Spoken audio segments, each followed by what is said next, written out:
अस्सलाम वालेकुम जी, मैं हूँ इंजीनियर यासिर सिद्दीकी। बहुत से दोस्तों का इसरार था कि जिस सिस्टम की मैंने बात की थी कि हम ऑन ग्रिड के साथ एक बाईपास लाइन लगा सकते हैं ताकि लोड शेडिंग के आवर्स में भी हम सोलर की जनरेशन से काम ले सकें, तो उसकी प्रैक्टिकल डेमोन्स्ट्रेशन आपको दिखाई जाए। तो इस वक्त मैं एक ऐसी साइट पर मौजूद हूँ कि जहाँ पर मैंने ऐसा एक सिस्टम इंस्टॉल करके दिया है। तो अब मैं आपको सिस्टम की डेमोन्स्ट्रेशन देता हूँ। देखिए, यहाँ पे मेरे पीछे ये जो इन्वर्टर लगा है, ये एक 5 किलोवाट का ऑफ ग्रिड इन्वर्टर है, ऑफ ग्रिड। और ये जो ऊपर इन्वर्टर लगा है, ये ऑन ग्रिड इन्वर्टर है 10 किलोवाट का। ठीक है, ऊपर सोलर से जो हमारी जनरेशन आ रही है, तो देखिए यहाँ पे ये डीबीस लगी हुई है। इन डीबीस से सोलर की जनरेशन ऑन ग्रिड इन्वर्टर में जाएगी, और अगर लोड शेडिंग हो जाएगी तो वही जो सोलर की जनरेशन है वो हमारे ऑफ ग्रिड इन्वर्टर में आ जाएगी। और ऑफ ग्रिड इन्वर्टर से यहाँ पे चेंज ओवर के थ्रू वो हमारे घर का वो सारा लोड जिसको कि हमने ऑफ ग्रिड के साथ कनेक्ट किया हुआ है, वो उसको चलाएगी। और जैसे लाइट वापस आएगी तो उसके बाद हम जो ग्रिड और जो हमारी सोलर की जनरेशन है वो हमारे ऑन ग्रिड के साथ कनेक्ट हो जाएगी, और उसके बाद हमारे यहाँ पे एक्सपोर्ट शुरू हो जाएगी सोलर की जनरेशन। तो जो एक प्रॉब्लम आती है कि जी जब हमारी लोड शेडिंग आवर्स में हमारा ऑन ग्रिड इन्वर्टर बंद हो जाएगा तो सोलर की जनरेशन जो है वो हमारी ज़ाया हो रही होती है, डाउन द ड्रेन जा रही होती है। तो उस मसले को हमने इस तरीके से हल कर लिया। अब ये जो साइट है, यहाँ पे जब हमने सोलर पैनल्स इंस्टॉल किए थे तो मैंने उसके साथ फौरी तौर पे ये ऑफ ग्रिड इन्वर्टर लगा दिया, क्योंकि हमारे यहाँ पे नेट मीटरिंग होते होते वक्त लगना था, जो कि तकरीबन 1 महीना लग गया। तो उस दौरान इस घर का लोड जो है वो इस ऑफ ग्रिड इन्वर्टर पे चलता रहा। यानी कि जब उनकी solar plates, solar panels install हुए तो उसके बाद कोई भी डाउन टाइम नहीं था, कोई भी ऐसा वक्त नहीं था कि जब वो इंतजार कर रहे हों कि जी हमारे ग्रीन मीटर लग जाए तो उसके बाद हम उस जनरेशन से फायदा उठाना शुरू करें। बल्कि डे 1 से ही जैसे उनके पैनल्स लगे तो ये ऑफ ग्रिड इन्वर्टर जो कि साथ ही इंस्टॉल हो गया था, तो इस घर का सारा लोड जो है ये ऑफ ग्रिड इन्वर्टर पे चलता रहा। डे टाइम में वो यूटिलाइज करते रहे, और इस अरसे में इन्होंने अपने बहुत सारे यूनिट्स सेव किए। और अब जबकि इनका ऑन ग्रिड इन्वर्टर भी इंस्टॉल हो रहा है, तो अब वो सिस्टम पूरी तरह से फंक्शन हो जाएगा कि जब ग्रिड एनर्जी अवेलेबल होगी, ग्रिड पावर अवेलेबल होगी, तो उस वक्त इनका ऑन ग्रिड इन्वर्टर ऑपरेशनल होगा। और जब ग्रिड ऑफ हो जाएगा, यानी कि लोड शेडिंग का टाइम होगा, तो उस वक्त इस घर का लोड और सोलर की जनरेशन अगर अवेलेबल होगी तो इस घर का लोड इस ऑफ ग्रिड के ऊपर चल रहा होगा। इस तरह से हमने हाइब्रिड सिस्टम की बजाय, यानी कि वो हाइब्रिड सिस्टम जिसमें हमें पूरा एक बैटरी बैंक बनाना पड़ता है और जिसमें हमारी सोलर की बहुत सारी जनरेशंस बैटरी को चार्ज करने में यूटिलाइज हो जाती है, उसकी बजाय हमने इस बाईपास लाइन के जरिए से वो सारी सेविंग कर ली, और हाइब्रिड सिस्टम के मुकाबले में हमारी कॉस्ट बहुत कम है। ये हमारे दोस्त हैं जनाब इफ्तिखार अहमद साहब, जिनकी साइट पे हमने ग्रीन मीटर की इंस्टॉलेशन करवाई है, पूरा नेट मीटरिंग का सिस्टम लगवाया है। तो इफ्तिखार साहब, आप कुछ बताइएगा कि अब तक की परफॉर्मेंस के बारे में आपके क्या तासुरात हैं? बहुत अच्छी है परफॉर्मेंस जो है ना, इसको एक ना महीना हो गया लगे हुए को, और इसने कोई 550 के करीब यूनिट ना जो ना दिए हैं हमें, और अच्छा है ये ना, जब से ये ना लगी होगी ना। और आप देखिए ना, 570 यूनिट तो इसने एक्सपोर्ट किए हैं। उसके अलावा आपका एक ऑफ ग्रिड इन्वर्टर भी लगा है, यानी कि वो ऐसे यूनिट्स हैं जो कि आप घर में इस्तेमाल तो करते हैं, लेकिन वो आपके ग्रीन मीटर के ऊपर इफेक्ट नहीं होते, क्योंकि वो घर में यूज हो गए। इसका मतलब ये है कि अगर हमने 570 यूनिट एक्सपोर्ट किए हैं तो कोई 100 यूनिट वो भी तो होगा ना, बिल्कुल, जो कि हमने ऑफ ग्रिड से घर में यूज किया, बिल्कुल आपका सामान चलता रहा, वो भी है ना। और जो है ना मौसम भी जो है ना इतना सही नहीं है, बिल्कुल सर्दी का मौसम है, दिन का साइज भी अभी छोटा है, 100 यूनिट उसके होंगे, लाजमी होंगे। और इसी तरह क्लाउड कवर भी रहता है। इसके बावजूद 1 महीने में 31 दिन में अगर हम 650 से ज्यादा यूनिट हासिल करने में कामयाब हो गए हैं, तो इसका मतलब ये है कि हम तकरीबन 35,000 रुपए से ज्यादा की बिजली हमने बनाई है। इस वक्त यूनिट कॉस्ट जो है वो हमारी 50 रुपए से ऊपर है। तो आप क्या समझते हैं कि यानी कि ठीक फैसला किया आप? सही था, जैसे आपने काम मसला दिया जी जी, पहले इतना हाँ, और ये उम्मीद है कि ऐसा भी जो है ना कोई कभी भी जो भी है जैसे आप पहले वैसे हम कर लेंगे जी, इंशाल्लाह। चलें, बहुत बहुत शुक्रिया जी, आपका अल्लाह ताला मुबारक करे और इसी तरह से सिस्टम आपका कामयाबी से चलता रहे। शुक्रिया, हमें इजाज़त दीजिए, अल्लाह हाफ़िज़। अस्सलाम वालेकुम जी, मैं आज एक साइट में मौजूद हूँ, नेस्ट पार्क फेज़ 2 में। यहाँ पे हमने अभी नया सिस्टम इंस्टॉल किया है। इस सिस्टम के हवाले से आपको मैं थोड़ा सा रिव्यू देना चाहूँगा। आपको मेरे पीछे ये स्ट्रक्चर नज़र आ रहा है, ये जो अपलिफ्ट स्ट्रक्चर हमने लगाया है यहाँ पे, ये इसमें आपको 16 प्लेट्स नज़र आ रही हैं, 16 सोलर पैनल्स लगे हुए हैं। और ये कैनेडियन बाईफेशियल 620 वाट के पैनल्स हैं जी, कैनेडियन बाईफेशियल 620 वाट्स के पैनल हैं। इन पैनल्स की ख़ास बात यह है कि ये जो जनरेशन है कैनेडियन पैनल्स की, इसकी जो वोल्टेज होती है वो कम होती है, लेकिन इसका करंट ज़्यादा होता है, यानी कि इसका जो IMP है वो तकरीबन 17.5 एम्पेयर है, 17.5 एम्पेयर्स। लिहाजा इसके साथ जो इन्वर्टर की सिलेक्शन है वो बड़ी इंपॉर्टेंट होती है कि आप ऐसा इन्वर्टर इसके साथ लगाएं जो कि कंपैटिबल हो इन प्लेट्स के साथ। मैं आपको भी इन्वर्टर भी दिखाऊंगा। तो ये मेरे पीछे जो आपको स्ट्रक्चर नजर आ रहा है ये हमने इरेक्ट कर दिया है। आप देख रहे हैं कितना खूबसूरत स्ट्रक्चर है। 16 plates of Canadian N type bifacial 620 watts. तो देखें जी, कैनेडियन की 620 वॉट का जो पैनल है उसके साथ जिस इन्वर्टर की हमने यहाँ पे सिलेक्शन की है वो इन्वर्टर आपको यहाँ पे नजर आ रहा है। ये जो इन्वर्टर है ये गुडवी का G3 मॉडल है। गुडवी G3 10 किलो वॉट का ये इन्वर्टर है और इसका जो स्ट्रिंग करंट है, मैक्सिमम स्ट्रिंग करंट, वो है 22 एम्पेयर्स। 22 एम्पेयर्स का मतलब ये है कि ये 700 वॉट का जो सोलर पैनल है ये उसकी इनपुट भी ले सकता है, क्योंकि ये 22 एम्पेयर्स में 700 वॉट भी कवर हो जाता है। जबकि हमारे आम जो सोलर पैनल्स हैं, यानी कि लेट्स से 585 या 590 इस रेंज के जो सोलर पैनल्स होते हैं, तो उनका करंट कम होता है। वो बाईफेशियल भी हो तो उनका करंट 15-16 एम्पेयर से ऊपर नहीं जाता। लेकिन जैसे ही हम 600 को क्रॉस करते हैं और नेक्स्ट जनरेशन में जाते हैं तो वहां पे वोल्टेज कम हो जाती है और करंट बढ़ जाता है। तो लिहाजा वहां पे बहुत जरूरी होता है कि हम इन्वर्टर की सिलेक्शन करते हुए ये देखें कि उसका मैक्सिमम इनपुट स्ट्रिंग करंट जो है वो क्या है। फॉर एग्जाम्पल, इसकी जगह अगर आप कोई नॉर्मल मार्केट में अवेलेबल इन्वर्टर लगाएं, जैसा कि हुआवी है, जैसा कि ग्रो वॉट है, तो हुआवी का जो मैक्सिमम इनपुट स्ट्रिंग करंट जो है वो 13.5 एम्पेयर्स है। इस तरह जो ग्रो वॉट मार्केट में अवेलेबल है वो भी 13 एम्पेयर्स का है। तो इसका मतलब ये है कि ये जो हाई पावर के सोलर पैनल्स हैं जो कि ज्यादा करंट जनरेट कर रहे हैं, जो आम मार्केट में अवेलेबल सोलर इन्वर्टर्स हैं, वो उनके साथ कंपैटिबल नहीं होंगे। इसके साथ हमें वो इन्वर्टर लगाना पड़ेगा जो कि इतना करंट ले सके। जैसा कि मैंने आपसे कहा कि ये जो गुडवी का G3 मॉडल है ये 22 एम्पेयर्स का करंट लेता है। इसके साथ मुझे इजाजत दीजिए। अल्लाह हाफिज। अस्सलाम वालेकुम जी। आज जिस साइट पे हम सोलर स्ट्रक्चर लगा रहे हैं ये साइट है जनाब चौधरी अख्तर रसूल साहब की, जो कि पाकिस्तान के माया नाज ओलंपियन भी हैं और पाकिस्तान को हॉकी में 3 वर्ल्ड कप जिता चुके हैं। यानी कि ये ऐसी टीम का हिस्सा रहे जिसने 3 दफा पाकिस्तान को वर्ल्ड कप जितवाया और 1982 में तो ये हॉकी टीम के कप्तान थे जब पाकिस्तान ने इंडिया में वर्ल्ड कप जीता और एक सिल्वर मेडल लिया। उसके अलावा ओलंपिक्स में उन्होंने बहुत से मेडल लिए। तो ये चौधरी अख्तर रसूल साहब की साइट है जहाँ पे कि हम ये सोलर स्ट्रक्चर लगा रहे हैं इस वक्त। तो आप ये देख रहे हैं कि इस वक्त हमारे पास ये बहुत सा सामान पड़ा है, ये गार्डर और ये चैनल वगैरह, क्योंकि यहाँ पे अपलिफ्ट स्ट्रक्चर लगना है। और जो खास बात है यहाँ पे वो ये है कि ये जो सोलर पैनल आप देख रहे हैं ये सोलर पैनल है कैनेडियन बाईफेशियल 695 वॉट्स। यानी कि मैंने आज तक इससे बड़ा सोलर पैनल किसी साइट पे नहीं लगाया और ये आम कमर्शियली अवेलेबल भी नहीं है। इसका खुसूसी एहतमाम किया गया। ये 695 वॉट का पैनल है कैनेडियन।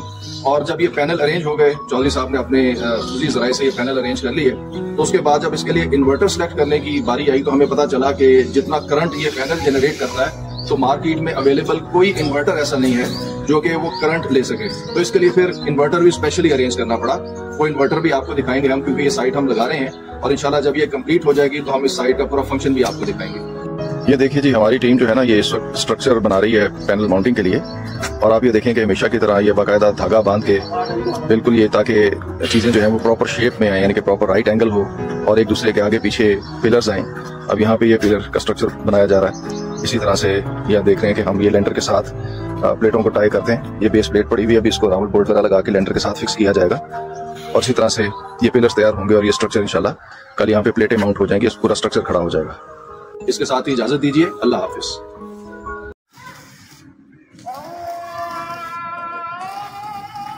अस्सलाम वालेकुम जी। आज DHA फेज 1 में मैं एक साइट पे मौजूद हूँ जहाँ पे हमें नेट मीटर्ड सिस्टम लगाए हुए 1 माह से ज़ायद अर्सा गुजर चुका है और आज हम इस साइट का रिव्यू करने के लिए यहाँ पर हाजिर हुए हैं। ये देखिए मेरे पीछे आप देख रहे हैं कि ये स्टैंडर्ड स्ट्रक्चर के ऊपर हमने 14 पैनल्स लगाए हुए हैं, 14 पैनल्स लगाए हुए हैं लॉन्जी हाइमो X6 580 वॉट के। ये 14 पैनल्स लगे हुए हैं जो कि 8 किलो वॉट का सिस्टम बनता है। तो ये आगे L3 फ्रेम्स लगे हुए हैं और पीछे एक L3 और एक L2 फ्रेम है। तो आपको वहाँ पे लाइटनिंग अरेस्टर भी नजर आ रहा होगा। और आप यहाँ पे देख सकते हैं हमारे काम की क्वालिटी। ये नीचे जो आप कंक्रीट ब्लॉक्स देख रहे हैं आप ये देखिए, इसी तरह से पीछे भी आप देखिए तो आपको काम की एक क्वालिटी नजर आएगी इसमें। ये कंक्रीट के ब्लॉक्स हैं और कंक्रीट के इन ब्लॉक्स का मकसद ये होता है कि एक्सट्रीम विंड में भी ये स्ट्रक्चर जो है ये मजबूती के साथ अपनी जगह पे खड़ा रहे और यानी कि पैनल्स को कोई नुकसान ना पहुंचे। तो अल्हम्दुलिल्लाह जब से हमने ये स्ट्रक्चर लगाया उसके बाद आजकल बारिशों का, आंधियों का मौसम है और आप देख सकते हैं कि स्ट्रक्चर को किसी किस्म का कोई नुकसान नहीं पहुंचा। भैया मेरे पीछे देख सकते हैं कि यहाँ पे हमने ऑन ग्रिड इन्वर्टर लगाया हुआ है। ये सैज का R6 मॉडल है और इसके ऊपर कोई डिस्प्ले है कि इस वक्त ये कितनी जनरेशन हो रही है। आप देख रहे हैं कि 6 किलो वॉट प्लस आपको यहाँ पे जनरेशन मिल रही है और उसके साथ दूसरा ऑफ ग्रिड बाईपास लाइन है जो कि मैं अक्सर अपने सिस्टम्स में लगाता हूँ, जिसका मकसद ये होता है कि लोड शेडिंग टाइम में भी सोलर पैनल्स की जनरेशन पे आपका एसी लोड चलता रहे। और उसके नीचे ये 2 टीवीज लगी हुई हैं, एसी की टीवी और डीसी की टीवी। तो ये सिस्टम हमने यहाँ पे इंस्टॉल किया है जी। ये जनाब इफ्तिखारुद्दीन साहब हैं THF फेज 1 में, जिनके घर पे हमने ये सिस्टम लगाया।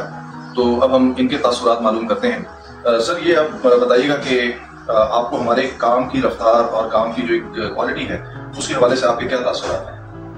जी, मैंने पहली बात तो ये है कि यासिर सिद्दीकी साहब का इंतखाब जो है वो नेट से किया है। मैं वैसे इनको जानता नहीं था, इनकी वीडियोस देख के तो मैंने इनको एक नॉलेजेबल पर्सन पाया। He is a qualified engineer, इस काम को जानते हैं, इनका तजर्बा भी है इस फील्ड में। इनसे मुलाकात हुई तो फिर मैंने समझा कि हमारा इंतखाब ठीक है। तो इन्होंने हमारे यहाँ 8 किलोवाट का सोलर सिस्टम इंस्टॉल किया है हमारी ख्वाहिश के मुताबिक। सजेस्ट भी किया है इन्होंने, क्योंकि ये इस फील्ड के मास्टर हैं। अल्हम्दुलिल्लाह सारा काम जो है वो एज पर प्लान शेड्यूल वक्त पे हुआ है और मैंने इन्हें मैन ऑफ कमिटमेंट पाया है। और असल बात होती है कि जब सिस्टम लग जाए और उसके बाद में प्रॉब्लम आए तो आफ्टर सेल सर्विस में रिस्पांस कैसा है, तो इसका इनका रिस्पांस जो है वो मैंने बहुत उम्दा और एक्सीलेंट पाया है। बहुत शुक्रिया आपका सर, बड़ी नवाजिश। मेरे बहुत से सवालों का जवाब आपने पहले ही दे दिया जो आगे मैंने आपसे पूछने थे। अच्छा सर, इस सिस्टम का जो एक फीचर है बाईपास लाइन, यानी कि हम अक्सर अपने सिस्टम में लगा के देते हैं, जिसका मकसद ये होता है कि लोड शेडिंग के वक्त में चूंकि ऑन ग्रिड इन्वर्टर बंद हो जाता है तो उस वक्त पे आपके घर का जो एक जरूरी लोड है वो बाईपास के जरिए सोलर पर चलता रहे।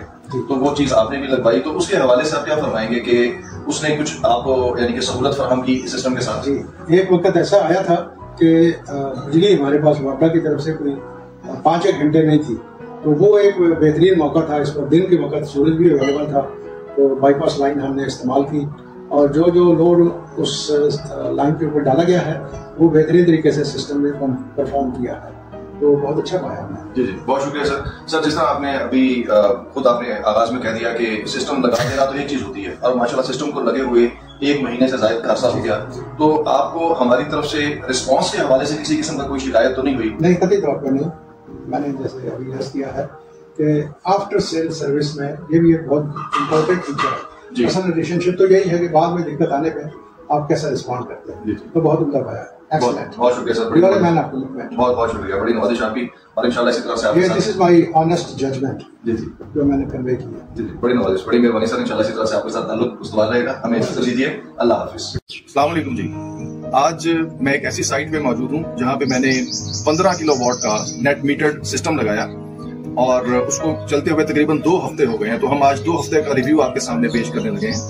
तो ये आप मेरे पीछे देख रहे हैं कि ये एक अपलिफ्ट स्ट्रक्चर है जहाँ पे के पीछे से हमने ऑलमोस्ट इसको 12 फुट रेस किया है इस स्ट्रक्चर को, और फ्रंट से ये तकरीबन 6 फुट की हाइट पे है। और इतना रेस करने की वजह ये थी कि हमारे यहाँ पे नेबर्स में एक सिस्टम लगा हुआ है और उनकी वॉल और उनका सिस्टम चूंकि एक हाइट पे था, तो हमें अपने स्ट्रक्चर को, अपने सिस्टम को शेड्स से बचाने के लिए, शेडो से बचाने के लिए इसको अपलिफ्ट करना पड़ा। तो इसके अंदर आप देख रहे हैं कि हमने 24 प्लेट्स का ये स्ट्रक्चर बनाया है और ये गार्डर और सी चैनल के साथ ये बड़ा मजबूत स्ट्रक्चर है जो कि यहाँ पे हमने तैयार किया।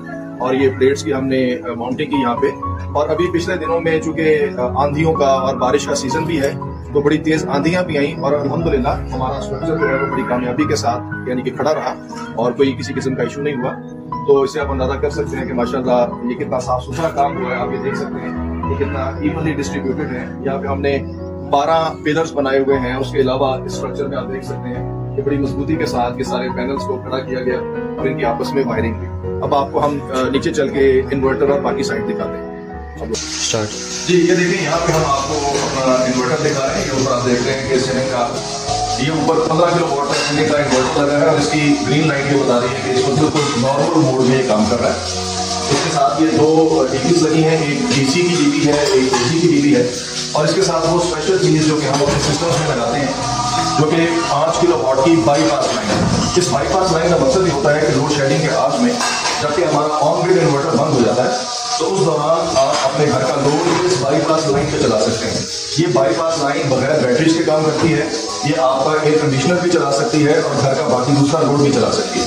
तो ये इस बाईपास लाइन की ये सुलेमान साहब हैं जिनके घर में आर्किटेक्ट सोसाइटी लाहौर में हमने ये 15 किलोवाट का सिस्टम लगाया है।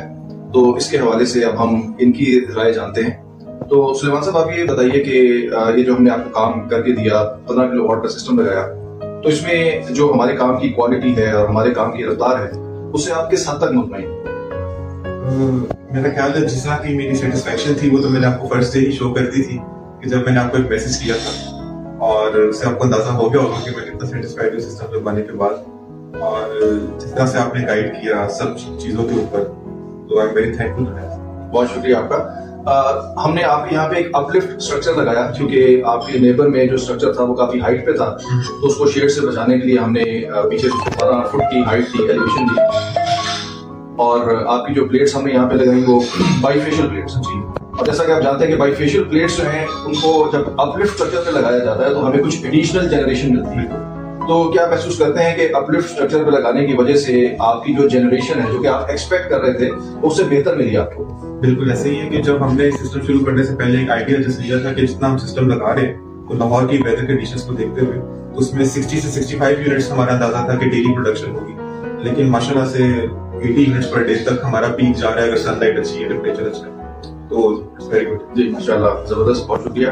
अच्छा, दूसरा सुलेमान साहब ये बताइए कि जिस तरह हमारे अक्सर क्लाइंट हमसे ये रिक्वायर करते हैं कि हम उनको एक बाईपास लाइन भी दें, वो बाईपास लाइन जिसका मकसद ये होता है कि वो लोड शेडिंग में उनका लोड चलाए, तो आपने भी हमसे रिक्वायर किया और हमने आपको बाईपास लाइन लगा के दी, तो उसके हवाले से आपका एक्सपीरियंस आप शेयर करेंगे, कैसा महसूस किया आपने? अच्छा, उसमें जो मेरा जेन्युइनली एक्सपीरियंस ये था कि जैसे हमने सिस्टम ऑन किया था तो उसी दिन हमारी लोड शेडिंग भी हो गई थी। उससे पहले तो नहीं जा रही थी लाइट, लेकिन तब डे टाइम पे कोई 4 घंटे की लाइट गई, तो उस पर जो हमने कनेक्शंस किए में कि यूपीएस वाले जितने लाइट्स और फैंस हैं वो, और उसके अलावा एक एसी जो हमने रखा 5 किलोवाट का है वो सिर्फ, तो एक एसी जो रखा और इवन एक फ्रिज, वो सब बिल्कुल ठीक चलता रहे 4 घंटे, उसमें कोई बिल्कुल मसला नहीं है माशाल्लाह। तो इसका मतलब ये है कि बाईपास लाइन जो है इसकी जो मकसद है और इसका यानी कि यूजफुलनेस है, यूटिलिटी है, वो आपने भी एक्सपीरियंस किया और आप समझते हैं कि ये कारगर चीज है। बिल्कुल ऐसे, क्योंकि देखिए जब लोड शेडिंग हो रही है तो उस टाइम पे सोलर आप पर लगा हुआ है और आपसे फायदा नहीं उठा रहे, क्योंकि उस टाइम यूनिट एक्सपोर्ट भी नहीं हो रहे आपके जी। तो ये अच्छी चीज थी जो कि आपने रिकमेंड की, हमें तो उसका आइडिया बिल्कुल भी नहीं था,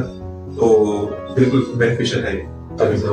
और आखिर में मैं ये भी आपसे पूछना चाहूंगा कि लोग प्रोजेक्ट तो लगा देते हैं, लेकिन प्रोजेक्ट लगाने के बाद जो उसकी मेंटेनेंस होती है, उसकी आफ्टर सेल सर्विस होती है, वो भी एक बहुत बड़ा कंसर्न होता है उसी में। तो माशाल्लाह तो आपके सिस्टम को चलते हुए ऑलमोस्ट 2 वीक्स प्लस हो गए, तो इस दौरान आप क्या महसूस करते हैं कि कभी भी अगर आपको कोई प्रॉब्लम, कोई मुश्किल आई तो आपको कोई हम हमारी साइड से रिस्पांस लेने में कोई तकलीफ तो नहीं महसूस करते? इमीडिएट रिस्पांस अल्हम्दुलिल्लाह मिला है हमें, और बीच में जिस तरह से कभी हुआ कि इन्वर्टर की कोई अलार्म वार्निंग्स आई है मुझे, मैंने आपसे डिस्कस किए फोन कॉल करके, तो आपने उसी टाइम फौरन गाइड किया कि ये खुद ही ठीक हो जाएगा, IP66 इन्वर्टर है, और जब पीछे से हाई वोल्टेज आती है तो अपना काम ही बंद कर देगा, देन दोबारा से खुद ही फंक्शन शुरू कर देगा जब वोल्टेज कंट्रोल होगी वापस से।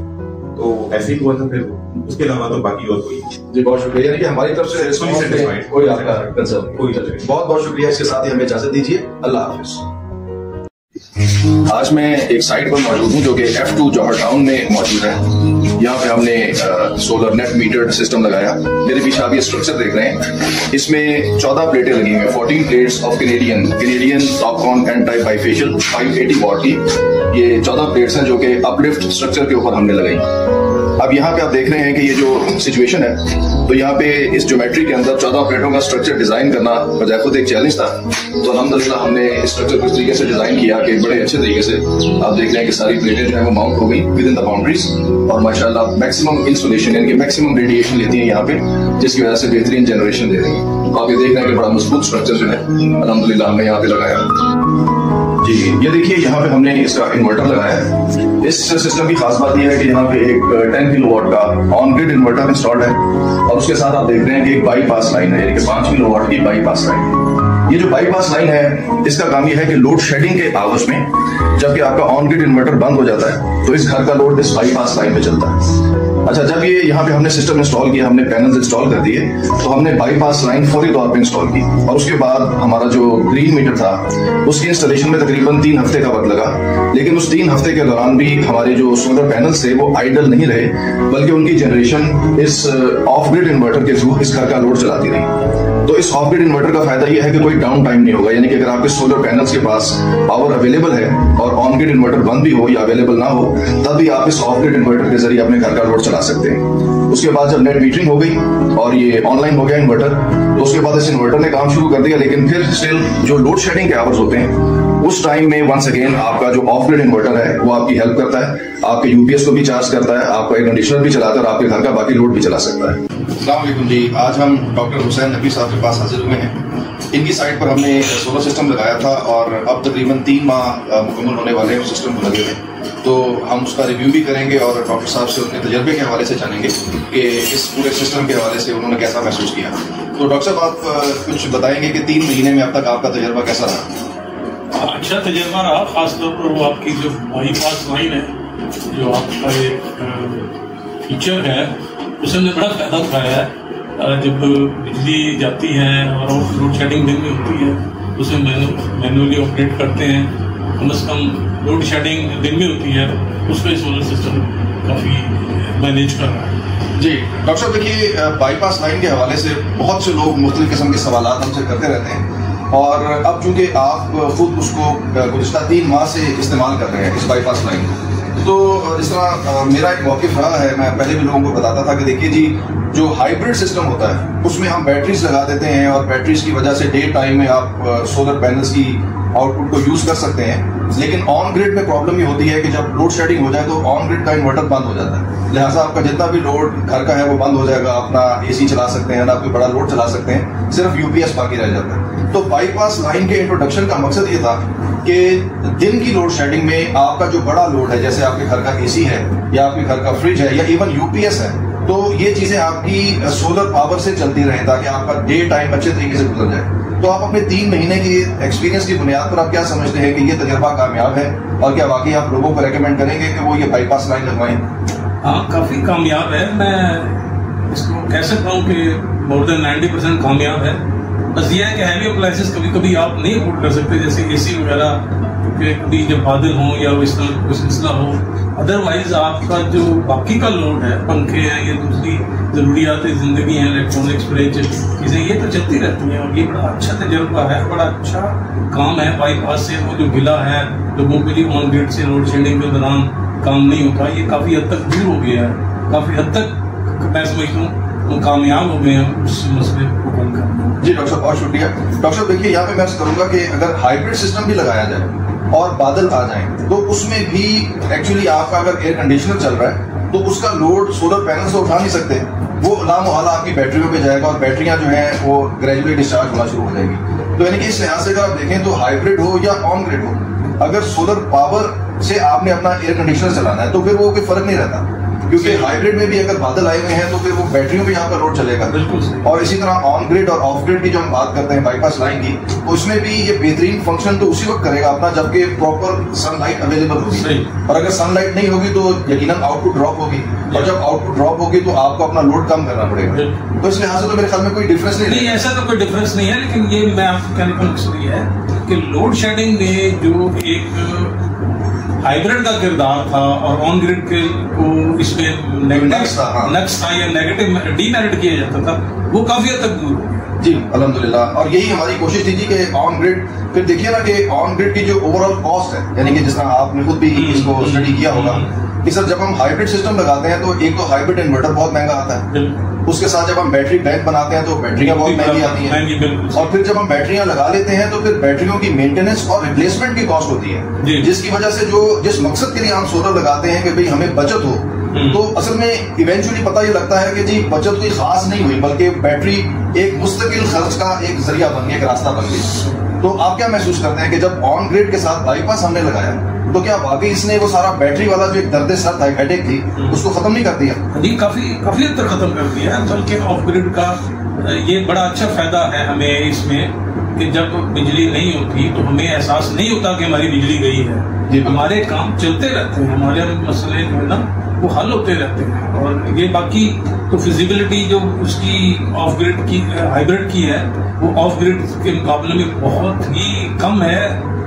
ऑन ग्रिड में ये ऑफ ग्रिड लगाने से उसका काफी कंपनसेट हो गया। जी बिल्कुल। अच्छा डॉक्टर साहब, फिर जो एक मकसद होता है आजकल जब हम ऑन ग्रिड नेट मीटरिंग का सिस्टम लगाते हैं, आपके यहाँ पे नेट मीटरिंग चल रही है, वो ये होता है कि जी हमारे जो इलेक्ट्रिक के बिल्स हैं, जिसकी वजह से आपको पता है कि कौम बेतहाशा परेशान हुई हुई है, और इस महीने में जो लोगों के बिल्स आ रहे हैं, मेरा अपना दिल खून के आंसू होता है ये देखकर कि वो लोग जो पहले 2-2 हज़ार के बिल देते थे, अब उनको 8-8, 10-10 हज़ार के बिल आ रहे हैं। जो 15-20 हज़ार के बिल देते थे वो 50-60 हज़ार के बिल दे रहे हैं। यानी कि रोज दसियों के हिसाब से लोगों की जो ये मसाइल मैं सुनता हूँ तो मुझे बड़ी तकलीफ होती है।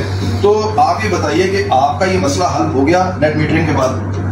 काफी हद तक जनाब, अब तो हम सोलर पे जितना बनाते हैं उतना ही कंज्यूम करते हैं। गवर्नमेंट की तरफ से तो सिर्फ तो थोड़े से जो चार्जेस 1000-2000 रुपए के पड़े हुए हैं वही हैं, अदरवाइज हमारा तो बैलेंस जीरो पे जा रहा है माशाल्लाह। यानी कि नेट मीटरिंग के बाद आपका बिजली का बिल का मसला मुस्तकिल तौर पर हल हो गया। आज के लिहाज से तो मैं जब अपने हमसायों में दूसरों में जो लोग बेचारे सोलर के बगैर बैठे हैं उनके बिल देखता हूँ, वाकई में एहसास होता है कि हमने काफी फायदा उठाया इससे।